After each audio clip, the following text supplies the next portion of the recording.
This story did not begin with bullets or bayonets. It began with light and with silence. Before the Pacific, before Saipan, before the smell of burned flesh and antiseptic became the air he breathed, Dr. Ben Lewis Salomon's world was a small rectangle of order in Los Angeles. White walls, chrome instruments, a single leather chair under a bright lamp. Outside, traffic moved along sun-baked streets. Inside, time was measured in appointments and the slow tick of a clock on the wall. He had built that space with his own hands and borrowed money. A young dentist with fresh diplomas, he believed in things that fit neatly on brochures: preventative care, painless procedures, the quiet heroism of keeping people whole. The worst sound in that room was the high whine of a drill. The worst fear he saw was the way some patients gripped the armrests when they thought about pain that had not yet come. On the morning the war truly entered that office, a boy in a new uniform sat in his chair, trying and failing to look relaxed. The jacket was still stiff at the seams. The haircut was too fresh. The name tag looked like it had been sewn on yesterday. He had a toothache and a deployment date. He joked about wanting to eat steak again before he left. When he opened his mouth, Ben saw an uncomplicated problem. Decay down to dentin, nothing more. A cavity, a thing that could be fixed. He worked the way he always did. Careful, precise. He kept up the calm, steady stream of explanation that soothed anxious people in peacetime. Needle, numbness, pressure, not pain. The boy nodded and made a show of being unbothered.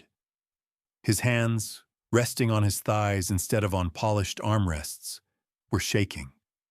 After he left, the receptionist brought in a stack of newspapers, headlines about distant places: Warsaw, London, Manila.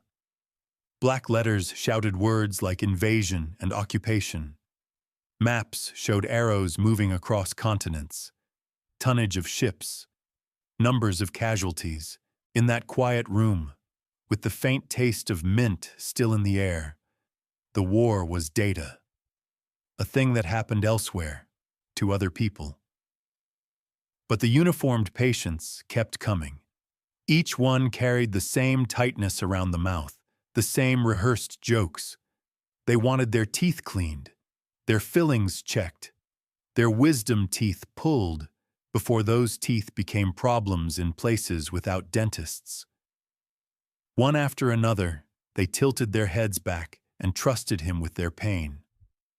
One after another, they walked out and left behind a faint impression in the cushion and a question he could not stop hearing. Why them and not him? He was not a natural romantic about sacrifice. He did not imagine himself leading charges or planting flags. His imagination, when it turned to war, saw blood that needed to be stopped and bones that needed to be set. It saw men like those in his chair, broken in ways that did not show in X-rays, needing someone who knew anatomy and how to talk to frightened people. He had that. He had his hands. He had his oath. So he volunteered. Not because of posters, not because of speeches, because the idea of watching trains full of other people's sons leave town while he stayed behind. Polishing teeth felt, to him, like an injury to his own spine. The army took his application and made it into orders. They gave him a uniform that smelled of warehouses and mothballs, tagged him as a dental officer, and sent him to join an infantry regiment that would soon have more holes in it than any mouth he had ever seen. Training did its best to turn him into something broader than a man in a white coat. He ran until his lungs burned and his arches ached. He learned to march in step, to strip and reassemble a rifle in the dark, to dig holes in hard ground fast enough that they might be deep enough by the time shrapnel came. On the rifle range, rifles cracked in orderly volleys. Targets fell in tidy, satisfying drops. The first time he fired an M1, the recoil startled him, but the result did not. The bullet punched a neat hole in the chest of the distant silhouette. His hands, already trained to be still under pressure, made the weapon behave as if he had owned it for years. Instructors praised his tight groups and his natural eye. Other soldiers joked that if dentistry did not work out, he had a future as a sniper. He laughed along because that was what was expected. Inside, something in him recoiled. He had not gone to school for 8 years to become adept at putting holes in people.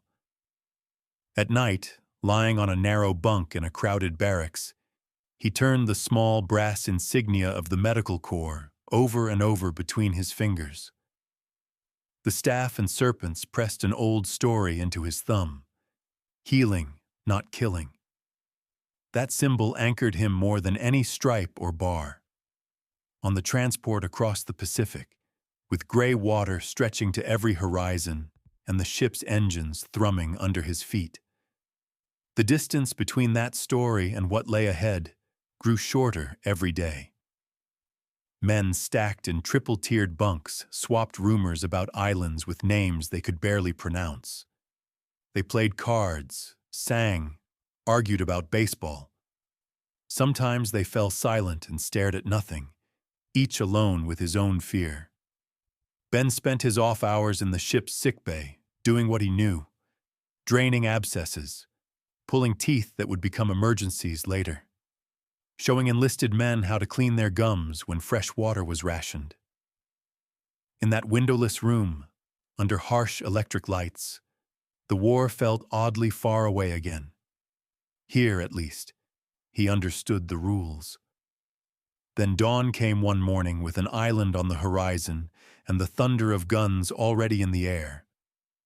Saipan did not present itself as a place on a map or a name in a briefing.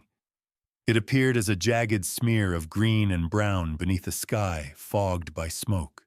As the ship closed, sharp flashes dotted the shore, followed by the delayed thump of artillery reaching his chest through steel. Black columns of smoke pushed up from somewhere behind the beaches. White plumes of water leapt and fell where shells missed.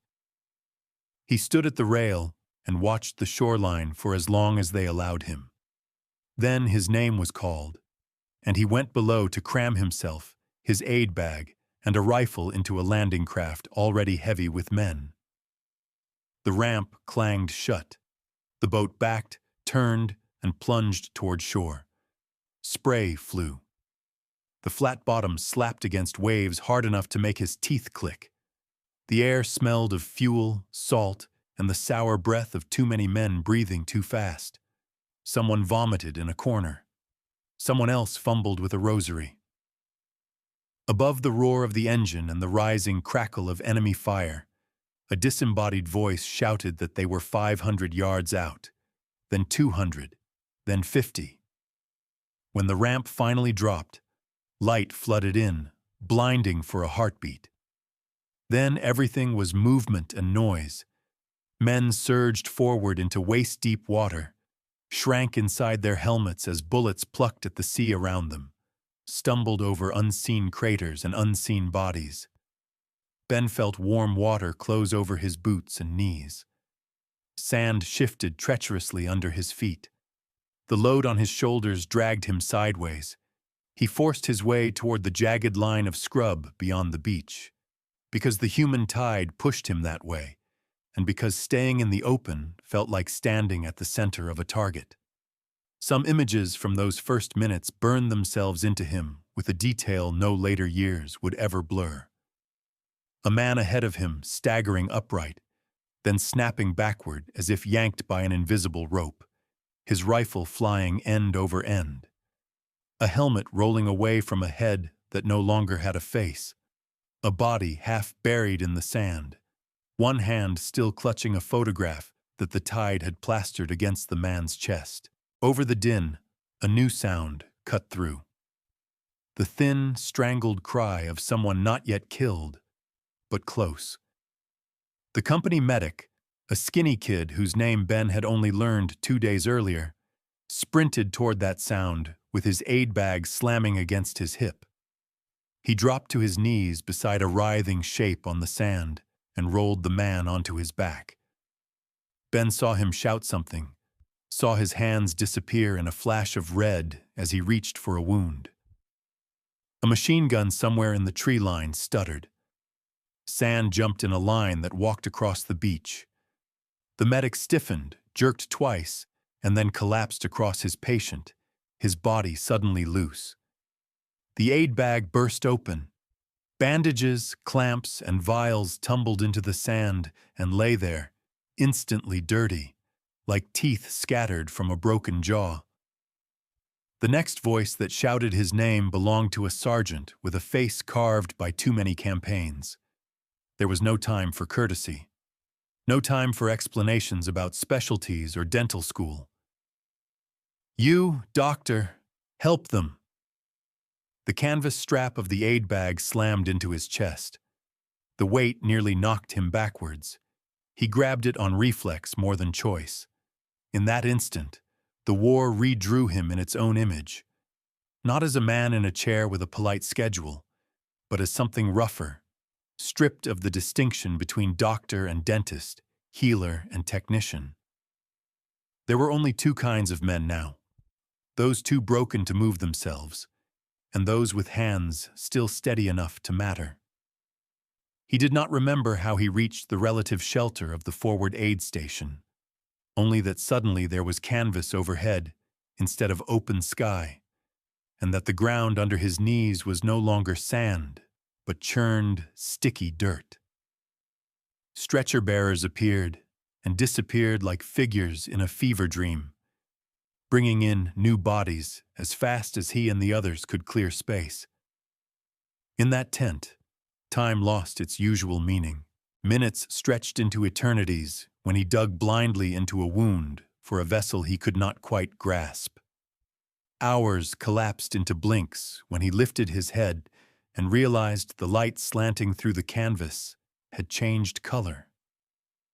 He learned a new territory with his hands, not the neat, confined space of a mouth, but the sprawling, torn landscapes of thighs, bellies, chests. He learned how muscle felt when it was alive, and how it slackened when life slipped away. He learned the texture of shrapnel under his fingertips, hard and foreign, embedded where it should never have been. The tent filled with sound. Men groaned, whimpered, cursed, prayed.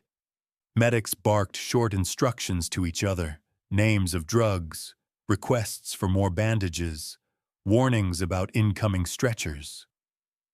Outside, artillery boomed and machine guns rattled, but that might as well have been thunder on a distant coastline. His world had shrunk to a series of small, desperate fronts, each one defined by a different body on a stretcher. Some he lost. A man whose pupils blew wide and fixed even as Ben tied off the last suture. Another whose breathing went from ragged to silent in the space between one bandage and the next. Each death left a brief, sharp scar in his mind before necessity forced him to move on.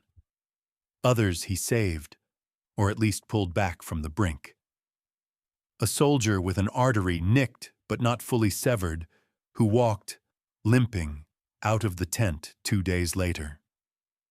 A boy with a mangled hand who would live, if not with the same grip he had once taken for granted. Through it all, the red cross painted on his arm and on the tent flaps remained a quiet comfort. It was a promise, inherited from previous wars and codified on paper, that men like him were not targets. The enemy, whoever he imagined them to be in those crowded hours, might shell the ridgeline and rake the beach. But the place where broken bodies were patched back together was supposed to be something separate, if not sacred. That belief held until the moment it did not. The attack did not announce itself with a shout or a new kind of explosion. It appeared in the space between one heartbeat and the next, in a sound that his mind at first misfiled as just another pair of boots entering the tent. He was working on a leg, deep into the hot, slick depths of a wound that had carved a trench down from hip to knee.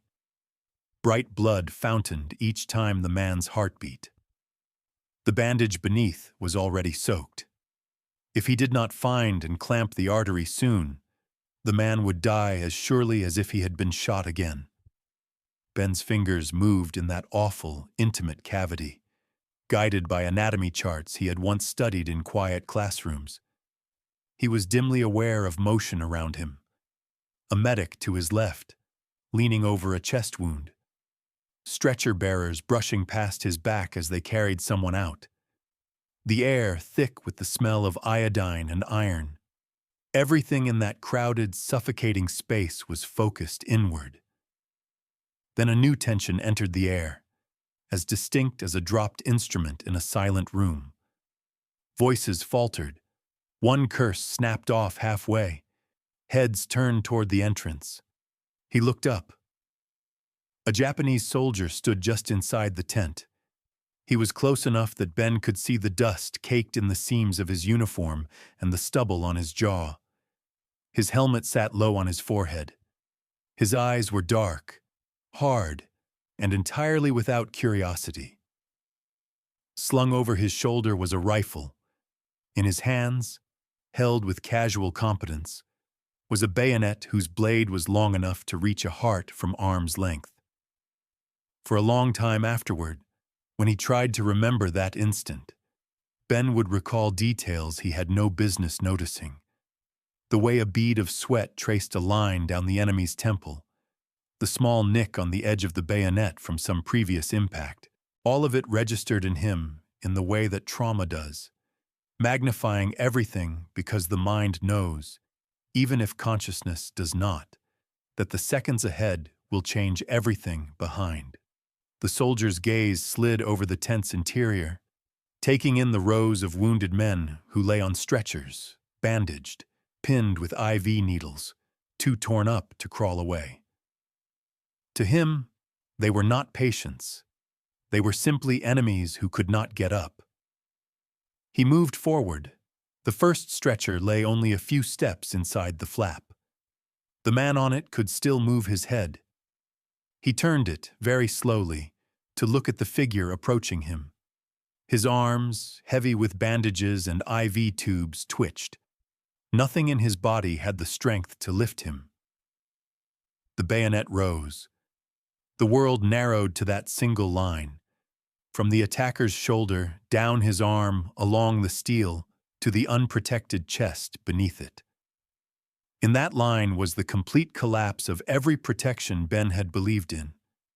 The Red Cross, the idea of medical neutrality, the oath that imagined a field of work separate from violence. His right hand was still buried to the wrist in someone else's thigh. He could feel that man's pulse hammering beneath his fingers, the blood trying desperately to find a way out. His left hand lay open on the muddy ground, inches away from the stock of the carbine leaning against a crate. He had placed the rifle there hours earlier because it had gotten in the way of his work when worn across his chest. He had told himself that setting it aside in this tent was an assertion of who he was, a doctor, not a soldier. Now that token gesture stared back at him as so much wishful thinking. If he did nothing, the blade would drop. The man on the stretcher would die. Then the next and the next, as the attacker walked the row. His hands would remain technically clean of killing. They would be just as dirty with complicity. His fingers closed around the wood. There was no time for a tidy internal debate. His body moved faster than language. The carbine came up awkwardly, because he was kneeling, because the aid bag strap pulled at his shoulder, because part of him still flinched from what the weapon meant. The bayonet started down. He did not frame a perfect sight picture. The front post swam in front of his vision, then steadied roughly on center mass. His finger took the slack out of the trigger with more force than he would ever admit to a range instructor. The shot was a fist of noise inside the tent. The rifle slammed into his shoulder. The muzzle flash burned a brief afterimage on his retinas. The Japanese soldier's chest jerked. His arms flared wide in a gesture that might have been surprise or nothing more than nerves reacting to trauma. The bayonet flew from his hand. His knees folded, and he fell like a cut rope. For a second, the tent was silent in a new way. Even the wounded seemed to hold their breath, as if sound itself were waiting to see what would happen next. Nothing else moved at the entrance. No other figures rushed through. The single invader lay face down in the dirt, a dark stain spreading under his torso. Sound rushed back in. The hitching sob of the man he had almost killed. The muttered curse of a medic grabbing the fallen bayonet with 2 fingers and flinging it aside. The whimper of someone further down the row who had watched death approach and then veer away at the last possible instant. Ben's arms slowly unlocked. The muzzle dipped. His heart hammered against his ribs, as if trying to break free of the body that had just done this thing. For one long, suspended moment, he simply stared at the body he had made. He had seen death already that day in a dozen forms. Men shot, burned, shattered. This was different. Those deaths had come from faceless guns in the distance, from shells lobbed by unseen hands. This one traced a direct, unbroken line from his finger on a trigger to another man's stopped heart. The clinical part of his mind, the one that could not help assessing damage, noticed that the bullet had done its work efficiently. High in the chest, likely through both lungs, maybe the heart. Quick. No suffering beyond the last few seconds of shock. That cold observation appalled him even as it slotted itself neatly into the day's brutal accounting. A wet sound from the stretcher in front of him snapped the moment. The soldier whose leg he had been working on groaned weakly. Ben glanced down and saw fresh blood welling faster now that his hand was no longer blocking the vessel. The man's skin, already pale, had taken on a grayish hue that spoke of dropping pressure and failing time. The rifle, in his grip, had all the weight of a confession. The leg in front of him had all the urgency of a man about to die. He leaned the carbine back against the crate. His fingers stuck to the stock for a fraction of a heartbeat, then tore free. He plunged his hand back into the wound, following the slick tunnel he had already carved with his fingers. Warm, thick blood closed around his wrist. He found the artery, clamped down, and felt the pulse diminish under his grip. Around him, the tense rhythm resumed, not unchanged, but accepting. The dead enemy was dragged to one side with rough efficiency. The living reclaimed center stage. The war outside did not pause to mark the fact that, in this small corner of it, a man sworn to heal had just killed. By the time dusk smeared the canvas with dirty orange light, his shift in the aid station had become an unbroken chain of urgent needs. When someone finally told him to take a breather before he fell over where he stood, he stepped outside into air that tasted like smoke and salt. Behind the tent, where the ground was only trampled, not cratered, he sat on an empty crate and looked at his hands. In the dimming light, the blood on his skin had dried to a brown crust, cramped into the creases of his knuckles and under his nails. It smelled faintly metallic, even over the background scents of burned fuel and rotting vegetation. He unscrewed his canteen cap with clumsy fingers and poured water over them. The liquid ran in thin pink streams that soaked into the dirt. He scrubbed with a sliver of soap until his skin stung and the worst of the grime lifted. Clean, they looked almost like a dentist's hands again. Long-fingered, capable, steady when he willed them to be. They were not the same hands. He thought about the words he had once spoken in a hall full of white coats. He had believed, as a younger man, that doing no harm meant never being the immediate cause of another human being's death, that the line between him and those who wielded weapons was bright and obvious. On Saipan, that line was not a line at all, but a shifting boundary that the war shoved him across when it pleased. Had he done harm that day? Yes, in the most direct way possible. A man was dead because he had killed him. Had he prevented harm? Also, yes. Without that bullet, more of the men under his care would have been gutted in their bandages, helpless and aware. The enemy's bayonet had been a scalpel of a different kind, poised to excise lives in front of him. He searched for some inner arbiter to weigh those facts and deliver a verdict. None came.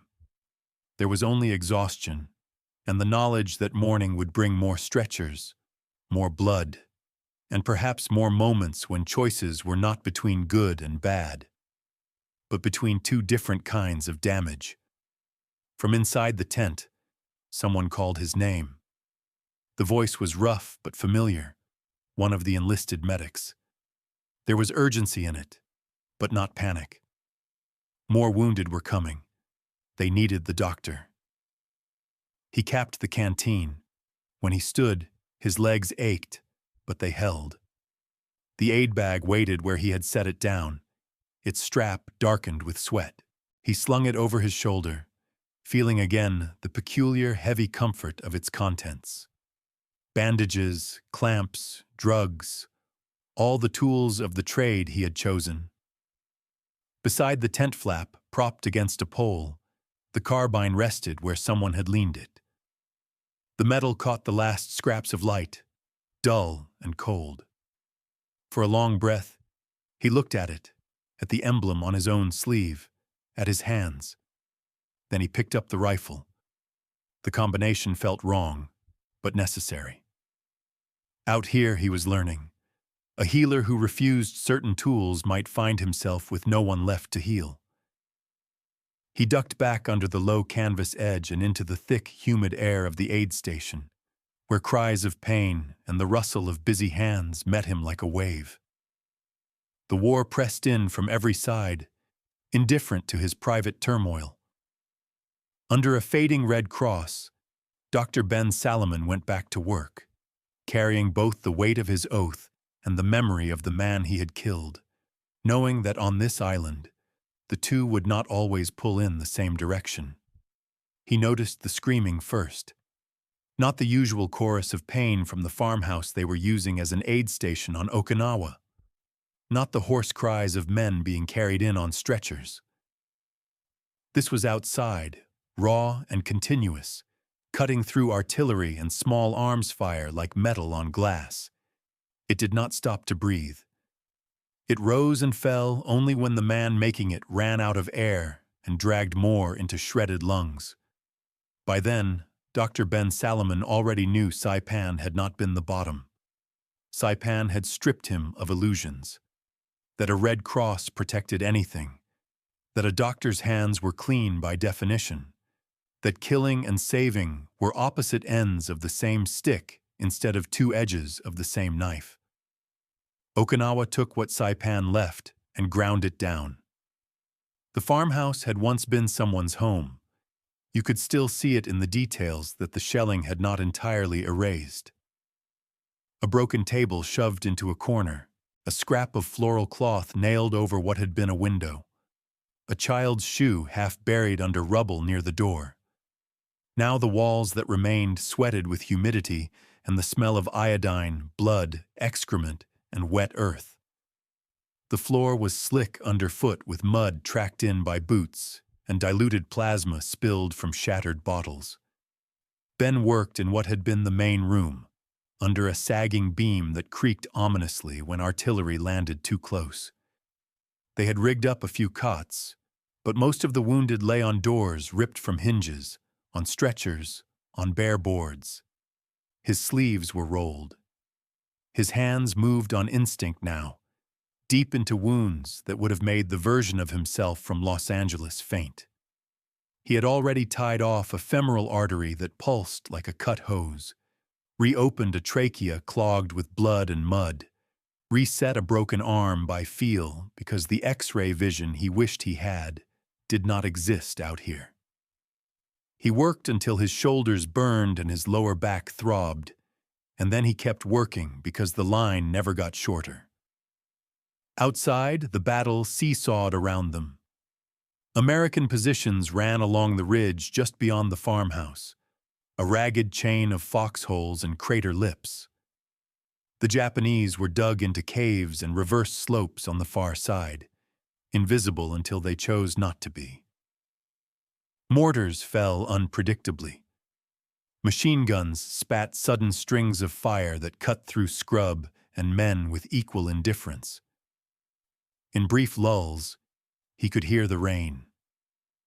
Okinawa's rain was not a polite drizzle. It came in solid sheets that turned foxholes into bathtubs and trenches into channels of foul, brown water. When it stopped, the air turned into hot soup. Every open wound was an invitation to infection.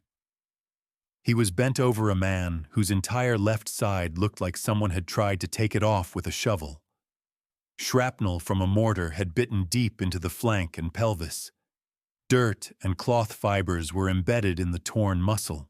The smell rising from the wound was a mix of coppery blood and something sweeter and more rotten that meant bowel involvement. He had one hand packed into the deepest part of the tear, feeling for a vessel that was still pumping when the screaming started. It came from outside, off to the right, over by the sector that had been taking the worst of the fire all morning. A single voice at first, high and broken, then joined by another, lower, shouting words he could not make out. The tone was the same as the one he had heard the day a bayonet had appeared inside his aid tent on Saipan. Panic, sharpened by the knowledge that something had gone very wrong very fast. The soldier on the table twitched when the sound hit him, eyes rolling. Ben tightened his fingers reflexively to keep hold of the artery. If he let go now, the man would bleed out in a minute. If he stayed, whatever was happening outside would go on without him. He caught the eye of one of the enlisted medics. The kid's face was gray with fatigue, streaked with salt furrows where sweat had cut through grime. "Keep pressure here," Ben said, voice flat with effort rather than command. He guided the medic's hand into the bloody trench, wrapped the man's fingers around the pulsing tube of meat he had been pinching. "Do not let go, no matter what." The medic nodded, swallowing hard, and leaned into the task. His Adam's apple bobbed once. Ben waited just long enough to be sure the grip held. The screaming outside crested again. He grabbed his aid bag, slung it over his shoulder, and ducked through the jagged doorway into wet air that smelled of mud and cordite. The world outside the farmhouse was a smear of smoke and torn earth. The ridgeline to his front had been chewed down by repeated barrages, like someone had taken a giant, careless bite out of it. Foxholes, crater edges, bits of shattered stone wall. Those were the only shapes that broke up the ground. Men hugged those shapes as if the lip of dirt they were pressed against was all that separated them from falling off the planet. The sound drew his eyes to a shallow fold in the terrain off to the right. There, in a strip of open ground that any sane man would have avoided, lay 3 figures. They were not in foxholes. They were not behind anything. They were just there, splayed on their backs and sides like discarded mannequins, at the wrong angle to everything else. Even before he could parse the details, his body knew what he was looking at. There was a way men moved when they were hit and still salvageable. There was a different way they moved when something fundamental had been done to them. These 3 were in the second category. The nearest one was the source of most of the screaming. As his vision sharpened past the dirt and rain and smoke, the scene resolved into specifics. The man's hands were locked over his stomach, fingers dug in up to the knuckles. Between them, loops of intestine bulged and oozed through the gaps, slick, pale ropes slathered in mud and blood. Every time he tried to curl up, trying to somehow get away from his own wound, more of his insides slid through his fingers and flopped against his thighs. The second man further out was doing the same thing, but more slowly, as if the message from his nerves had a longer distance to travel. His mouth was open in a long, silent wail. Whatever sound he was making had been swallowed by the artillery. The third lay on his side, motionless except for an occasional full-body twitch, as if someone were plucking his spine like a wire. The open area between Ben and them was maybe 20 yards. Between those 20 yards and his spine, Japanese machine gun rounds snapped and hissed. They were not random. They were measured, spaced in such a way that he knew the gunner on the far side of the field was not just firing at shapes. He was firing at any movement in that lane out there, keeping it swept. A sergeant nearby, crouched behind a chunk of broken wall, glanced at him and saw where he was looking. "They have that whole stretch dialed in, Doc," he shouted over the noise. "You step out there. You're just one more body in the mud." The rational part of Ben's brain agreed. The part that had endured lectures about fields of fire and beaten zones knew that running into a machine gun's cone was suicide. He could stand here, under what little cover the farmhouse and the broken wall offered, and tell himself that a dead doctor would not help the men screaming in that field. Then one of the wounded out there tried to move. The closer man rolled half onto his side, as if he meant to crawl. His hands, still clamped around the mess in his abdomen, tore more of it loose. A coil of small intestine flopped wetly onto the ground next to him. He screamed higher, the sound hitting a note that made Ben's vision tighten at the edges. The man tried to push the intestines back in with his palms, as if he were trying to stuff laundry into a bag, but the ropes just slid and slithered away from his fingers. There was fear in that scream, yes, but there was something else too. Betrayal. As if the man's own body had turned on him and come apart in his hands. Ben did not remember deciding to move. One moment he was pressed against the side of the farmhouse. The next his elbows were digging into wet dirt, and his chest was sliding through mud. The rain-soaked ground soaked his shirt in a heartbeat, cold and clammy against his skin. The aid bag thumped against his hip with each forward push. He kept his head down so low that his chin plowed a groove in the mud. Bullets cracked over him in angry, flat snaps. One hit the ground close enough ahead that a spray of dirt and pebbles stung the side of his face. Another hit something metallic behind him, with a chime he felt more than heard. He did not think about how exposed his back was. He did not think about the ridgeline he was crawling away from, or what the men behind him might be shouting. If he had slowed down enough to consider those things, he would have stopped. All he thought about was the distance between his hands and the slick ropes of intestines sliding through someone else's fingers. When he reached the first man, the smell hit him like a wall. Bowel wounds had their own odor. Not just blood, but half-digested food and bile and the sour, almost sweet reek of things that were supposed to stay sealed, now smeared in the open air. Mixed with the iron tang of blood and the wet dirt, it created something that lodged in the back of the throat. Up close, the wound was worse than it had looked from behind the farmhouse. The man's entire abdominal wall had been ripped open. Skin and muscle hung in shreds. His hands were so slick with his own insides that they slid off whatever they tried to hold.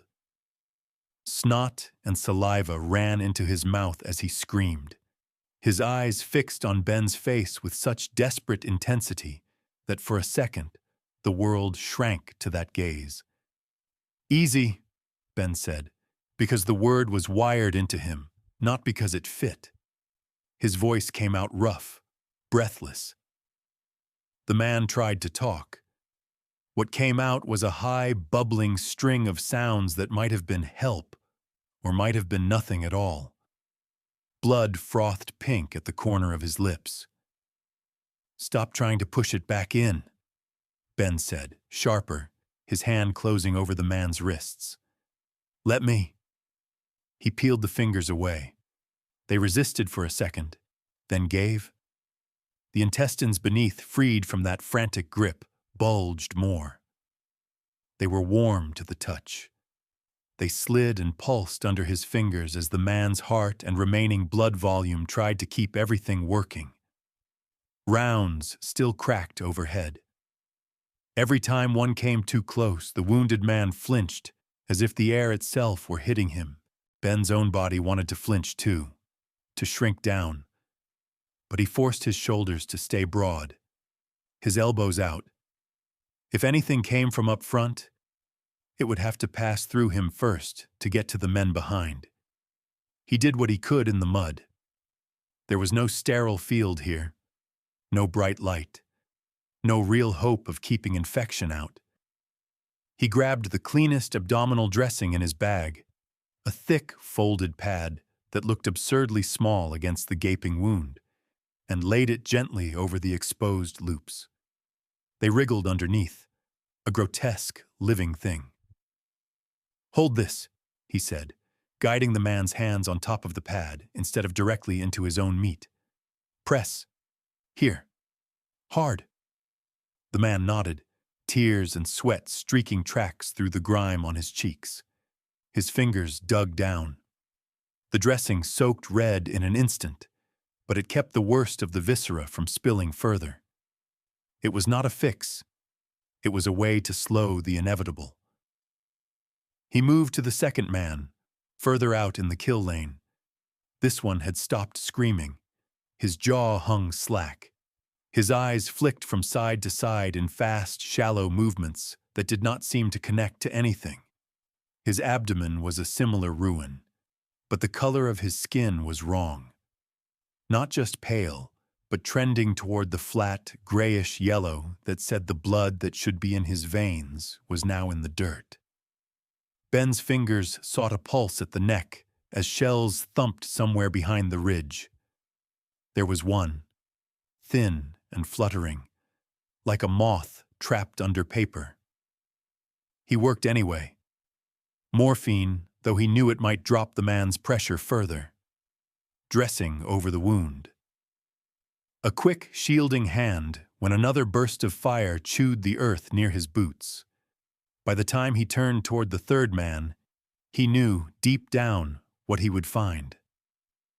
The body lay awkwardly twisted, one arm stretched out as if reaching for something and never getting there.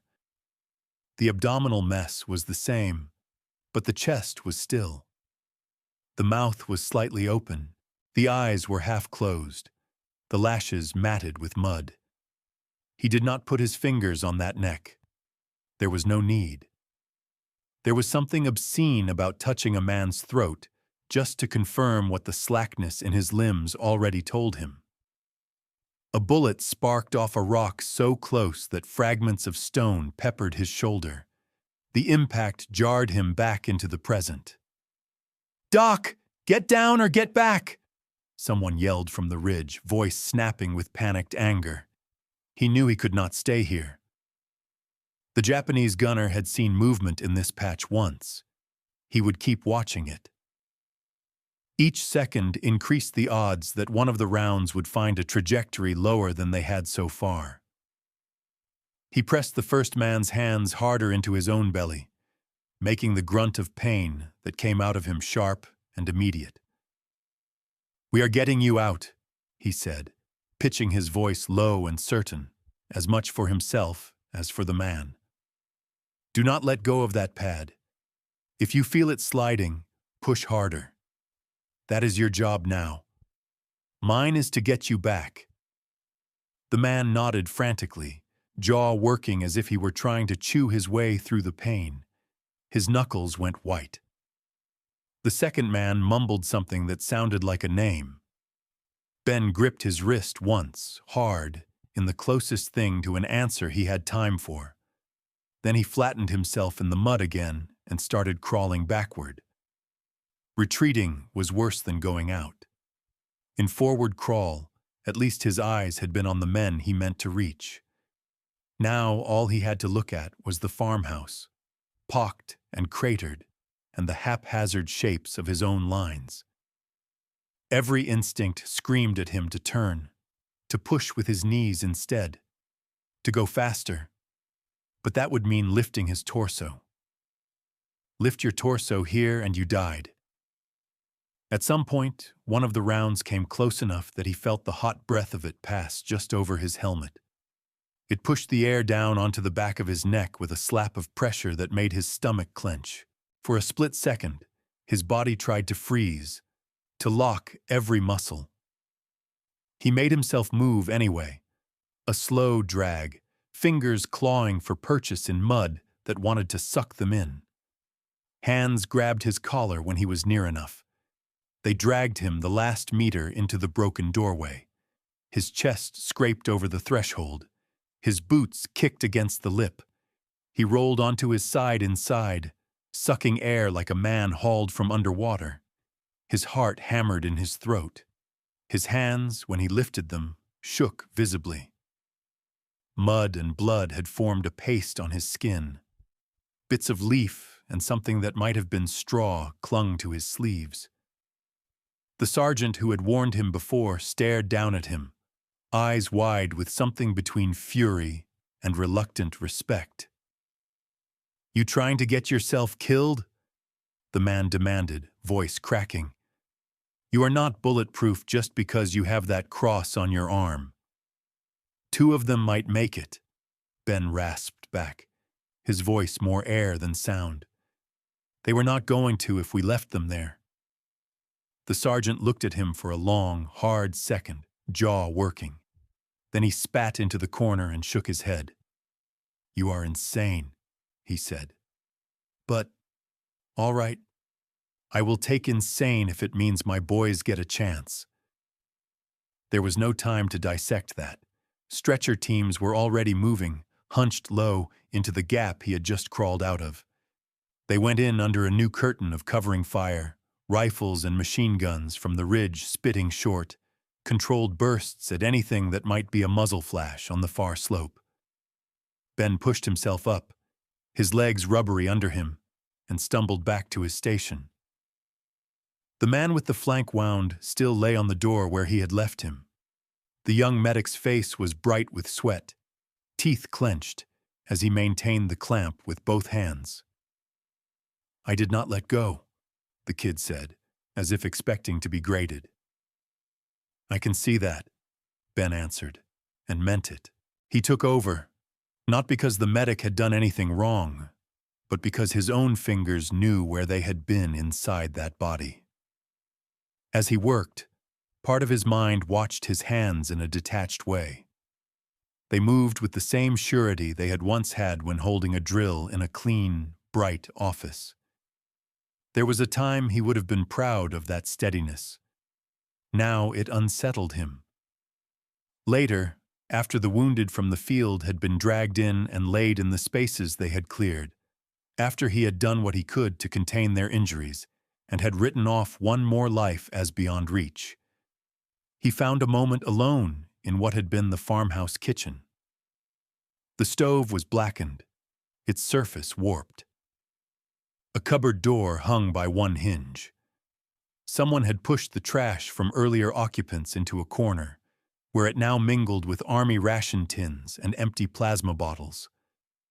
Through a hole in the roof, a wedge of gray sky let in just enough light to see the color of his own skin. He turned his hands over in front of his face. They did not look like the hands of a man with a neat practice and a waiting room full of magazines anymore. Dirt sat in the creases like ink. Blood had dried under his nails, The faint, grainy feeling of dried intestinal matter still clung to the pads of his fingers, no matter how many times he rubbed his thumb across them. He poured canteen water over them, watched the liquid bead on the grime before it finally broke and ran in thin, coffee-colored streaks. He scrubbed with a piece of soap until his knuckles turned red, focusing on each finger as if he could individually erase what it had touched. The skin came clean enough. The memory did not. He remembered pulling his hand out of the man's abdomen to pick up the carbine on Saipan, the hot gush of blood that had followed. He remembered the solid kick of the rifle, the moment of recoil that felt like someone hitting his shoulder with a hammer. He remembered the Japanese soldier's eyes. Now he had the feel of another man's intestines sliding across his palms, while machine gun rounds stitched the air overhead. That sensation settled in alongside the rest. They were piling up.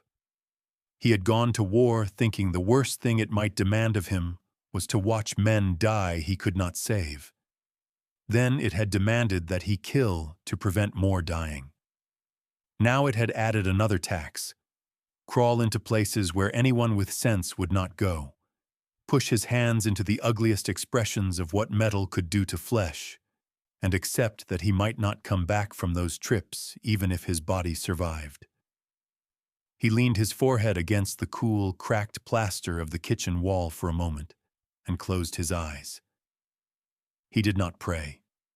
He did not have words for that. If there was any conversation in his head, it was a simple, exhausted bargain.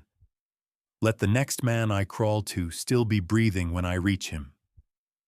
Do whatever you want with me, just let me not be too late again. Someone shouted his name from the main room. He took one breath, then another. The tremor in his hands had not gone, but it had shrunk to something he could work through. He picked up his aid bag.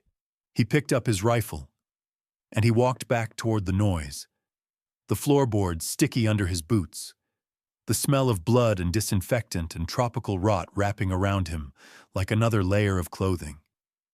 Knowing that on Okinawa there was no version of himself left that got to stay only on one side of the line between saving and sacrificing. The sound that woke Saipan on the morning of July 7th, 1944, was not a bugle or a whistle. It was a roar. Not the mechanical rumble of tanks or the sustained howl of artillery, but something older and more primal. Thousands of human voices screaming in unison, rising from the dark like a wave gathering height before it crashed. The sound traveled across the American lines faster than the men who made it, a wall of noise that arrived seconds before the bodies did. By then, Dr. Ben Salomon had already learned what screaming meant. He had heard it from wounded men who knew they were dying. He had heard it from medics working under fire. He had heard it once from his own throat when a mortar landed close enough to knock him flat and fill his ears with ringing that lasted for 2 days. This was different. This was the sound of men who had chosen to die and wanted to take as many others with them as they could before the choice ran its course. The aid station sat 30 yards behind the front line, tucked into a shallow depression in the ground, where artillery had carved a rough bowl out of the earth. Tents had been pitched in haste, cots arranged in tight rows, supply crates stacked against the walls. A red cross, painted on white cloth, hung limp in the humid pre-dawn air. Inside, Ben had been working through the night on a steady stream of casualties. Men with shrapnel wounds, men with fevers from infections that penicillin could not touch fast enough, men who had stepped on mines or caught bursts from concealed machine guns. Some he had patched and sent back. Others he had stabilized and tagged for evacuation. A few he had covered with blankets and had carried out the back. He had just finished stitching a ragged laceration on a man's forearm when the roar started. His hands stilled. The needle hung halfway through a loop of catgut. Around him, every other sound in the tent stopped at the same instant. The groans of the wounded, the muttered conversations of medics, the clink of instruments in metal trays, all of it cut off as if someone had severed a wire. For a heartbeat, the world held its breath. Then the first explosions hit the perimeter. Not the distant thump of outgoing shells, but the sharp, near cracks of grenades going off in foxholes. Small arms fire erupted in a continuous crackle, as if someone had thrown a handful of firecrackers into dry brush and the whole field had caught. Tracers stitched red and green lines across the sky. Flares burst overhead, flooding the ground with sickly, swaying light. And through it all, that roar kept coming, closer now, punctuated by individual shouts in a language Ben did not speak but understood perfectly. Kill, advance, do not stop. A sergeant burst through the tent flap, his face slick with sweat and dirt. His eyes found Ben's. "They are coming straight through," he said, voice hoarse. "Banzai charge. Thousands of them. The line is breaking." The stitching in Ben's hand suddenly felt absurd, a remnant of a world where neat sutures mattered. He tied off the last loop with mechanical precision, cut the thread, and reached for his carbine. The sergeant was already gone, shouting orders Ben could not parse over the rising chaos outside. The wounded men still in the tent looked at him with eyes that had gone very wide and very still. They knew what a broken line meant. They knew what happened to aid stations when the enemy reached them. One of the medics, a thin kid from Ohio whose name Ben could never remember under pressure, gripped his arm. "Doc, what do we do?" Ben's mind spun through options that all ended the same way. Evacuate the wounded? There was no time, and nowhere safe to take them. Collapse the tent and run? The men on cots could not walk, let alone sprint through fire. Stay and hope the Red Cross meant something. Saipan had already taught him how much that symbol was worth when men stopped seeing it.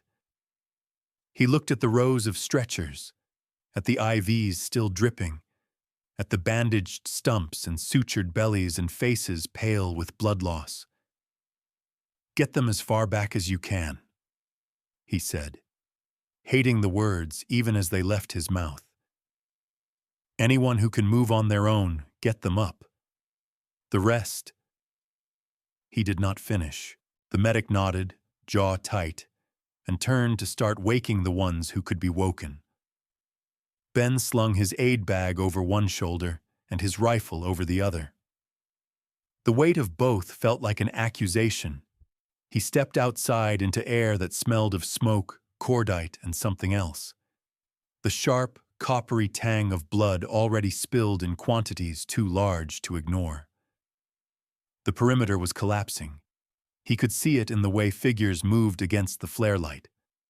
American soldiers stumbling backward, firing as they went. Japanese troops pouring forward in ragged but relentless lines, bayonets fixed, some without rifles at all, just blades and grenades and the momentum of bodies that no longer cared if they lived past the next 10 seconds. Somewhere to his left, a machine gun chattered in short, disciplined bursts. Then it went silent.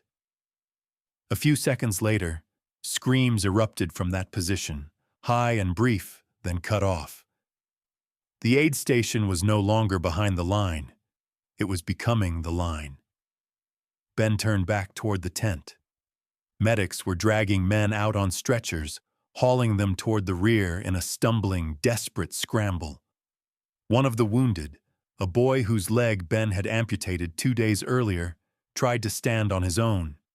He made it 3 steps before his stump buckled and he went down hard, face first into the dirt. A medic ran to him, grabbed him under the arms, started pulling. A grenade landed 5 feet away. The explosion was a bright, white punch of light and noise. The medic disappeared into the blast. The boy he had been dragging jerked once, then lay still. Dirt and debris rained down in a pattering hail that sounded insanely like applause. Ben's ears rang. His vision swam. He blinked hard and forced himself to move. The tent was the only cover left. Inside, the flaps were still tied back, the entrance wide open. Crates of supplies lined the walls. In the center, a makeshift operating table, just a door laid across 2 sawhorses, stood empty, the surface still stained with the day's work. And in the corner, leaning against a crate, was a Browning M1919 machine gun. It had been brought in hours earlier by a weapons squad retreating from a forward position they could no longer hold. They had dumped it, along with 3 ammo cans, and disappeared into the night to find another place to die. No one had claimed it. No one had moved it. It sat there like an orphan, heavy and cold and waiting. Ben stared at it. He was a dentist, a doctor, a man who had spent years learning how to fix things, not destroy them. His hands were trained to hold scalpels and forceps, not belt-fed guns. But his hands had also held a carbine on Saipan when a bayonet came for his patients. They had plunged into mud on Okinawa to pull viscera back into bodies that screamed. They had already crossed lines he once thought uncrossable. This was just one more. He dropped his carbine, grabbed the machine gun by its carry handle, and dragged it to the tent's entrance. The weight was immense, 47 pounds of steel and wood that fought him with every step. He planted the tripod legs in the dirt, checked the belt feed, pulled the bolt back, and let it slam forward with a metallic clack that felt like a door closing. The first wave of Japanese soldiers emerged from the smoke 30 yards out. They came in a loose line, some limping, some running, all of them converging on the tent with the Red Cross because it was a target that stood still. A few carried rifles. Most had bayonets. One man, bare-chested and smeared with mud, swung a sword that caught the flare light and gleamed. Ben's finger found the trigger. He did not aim in the way a marksman aims. There was no time for sight pictures or breath control. He pointed the gun the way you point a hose at a fire and squeezed. The Browning roared. The recoil hammered into his shoulder in a continuous, brutal drumbeat. Brass casings flew in a bright arc to his right, clinking and rolling across the dirt. The muzzle flash lit the space in front of him in strobing bursts that turned the world into a series of frozen snapshots.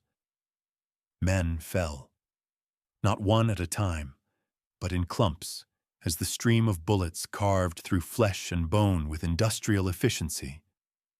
The man with the sword dropped mid-swing, the blade spinning away into the dark. Another crumpled forward onto his knees, then his face, and did not move again. A third staggered sideways, clutching his chest, and collapsed into a shell crater. The belt fed. The gun fired. Ben held the trigger down because letting go felt like inviting the tide to roll back in. More came. They did not stop. They did not take cover. They charged the way men charge when orders and culture and desperation have fused into something that no longer resembles rational thought. Some screamed. Some were silent. All of them kept coming. Ben traversed the gun left, then right, sweeping the arc of ground in front of the tent. Bodies piled in uneven heaps. The ones behind stumbled over the ones in front. A few threw grenades that fell short and exploded harmlessly in craters. Others made it close enough that he could see their faces. Young, old, twisted with rage or fear or something too complicated to name in the half-second before the bullets hit. The first belt ran out. His hands moved on autopilot, hands that had been trained to work under pressure in operating rooms and aid tents. He flipped open the feed tray, yanked the spent belt free, grabbed a fresh one from the ammo can, threaded it through, slammed the tray shut, racked the bolt. The pause lasted maybe 5 seconds. In that gap, a Japanese soldier made it to within 10 feet of the tent.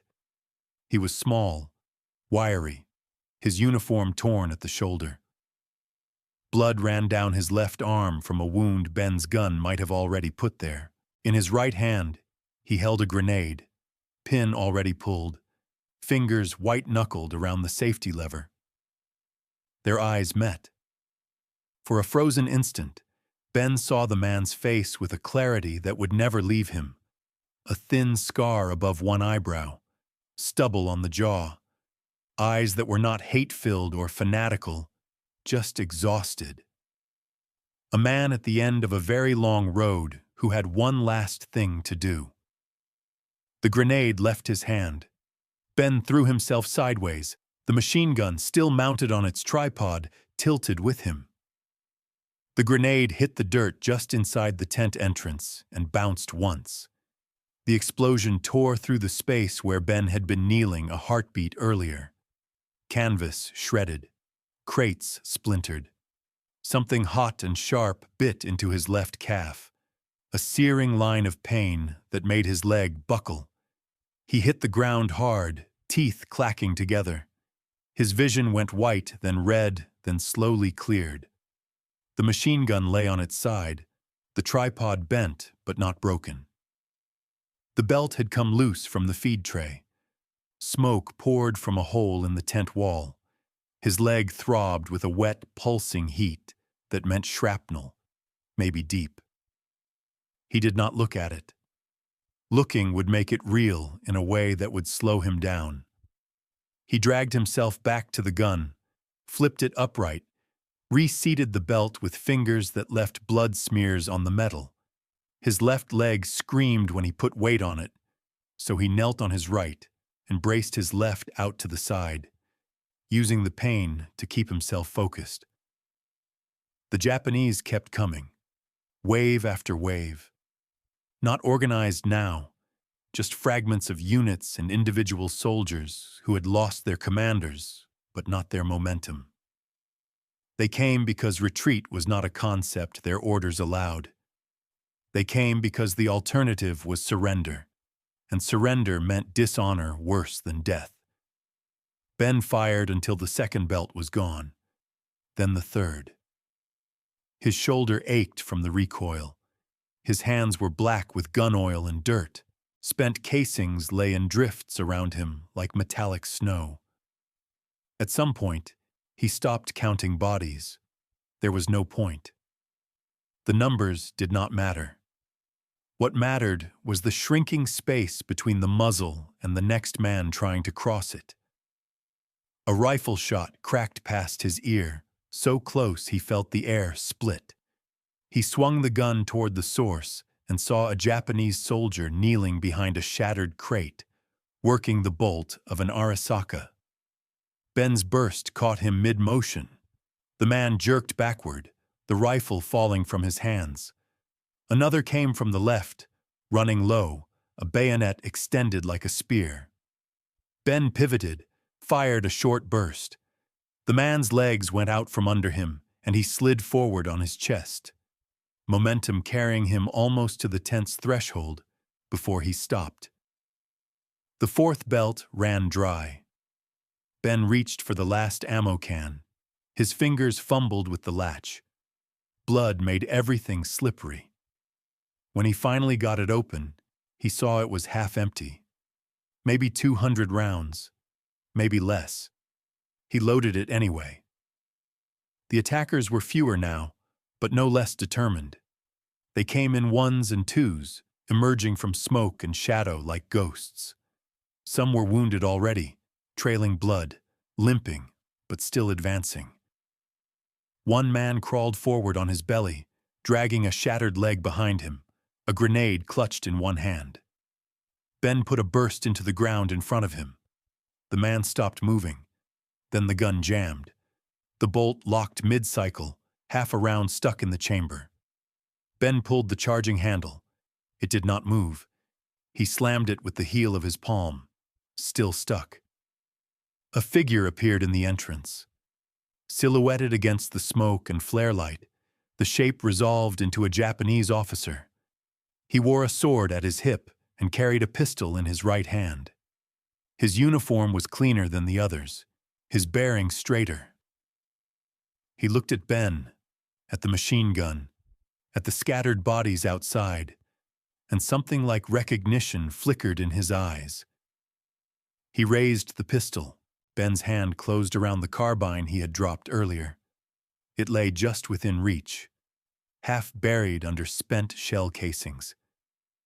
He brought it up, not smoothly, not with the practiced ease of a soldier, but with the desperate, clumsy urgency of a man who had no other option. The carbine barked once. The officer's pistol fired at the same instant. Ben felt a hammer blow to his chest, just left of center.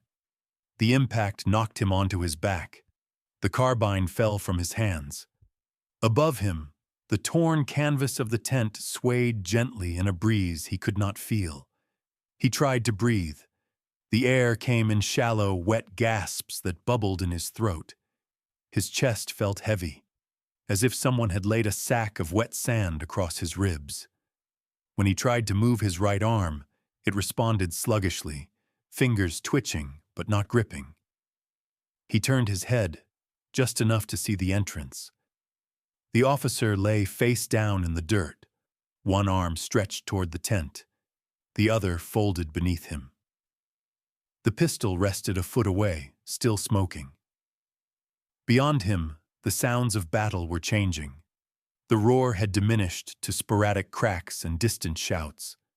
American voices called to each other, hoarse but organized. The Banzai charge had broken, not because it had been stopped everywhere, but because there were no more men left to sustain it. Ben's breath came harder now. Each inhale rattled. Each exhale took longer to complete. The pain in his chest was fading, replaced by a cold numbness that spread from his core outward. He thought briefly of Los Angeles, of the dental office with its white walls and chrome instruments, of the patients who had trusted him with their small pains, of the version of himself who had believed that fixing cavities was a kind of heroism. That man felt impossibly far away now, separated not by miles or years, but by a gulf made of mud and blood and choices that could not be undone. His vision narrowed. The edges of the world grew soft and dark, like a photograph fading in the sun. Through the shrinking circle of clarity, he could still see the entrance to the tent. Bodies lay in uneven piles. The machine gun, bent and smoking, leaned at an angle that looked almost apologetic. Behind it, dawn was breaking. The light came in shades of gray at first, then pale gold, creeping across the torn ground and the shattered equipment and the men who would not see another morning. It touched the red cross on the tent wall, illuminating the symbol that had meant protection once, in another war, in another world. Ben's eyes stayed open, fixed on that light, as his breathing slowed and then stopped. When the relief force reached the aid station an hour later, they found him there, slumped against the machine gun, surrounded by the bodies of 98 enemy soldiers he had killed to protect the wounded men who could not protect themselves. They found the medics who had survived, sheltering in a crater 50 yards back, and the patients who had been dragged to safety in the final moments before the charge hit. They found the spent casings, the empty ammo cans, the shredded tent, and the blood-soaked dirt. And they found Dr. Ben Louis Salomon, a dentist from Los Angeles, who had come to war believing he could save lives without taking them, and who had learned, in the end, that the line between healer and warrior was not a boundary you chose, but one the war erased for you.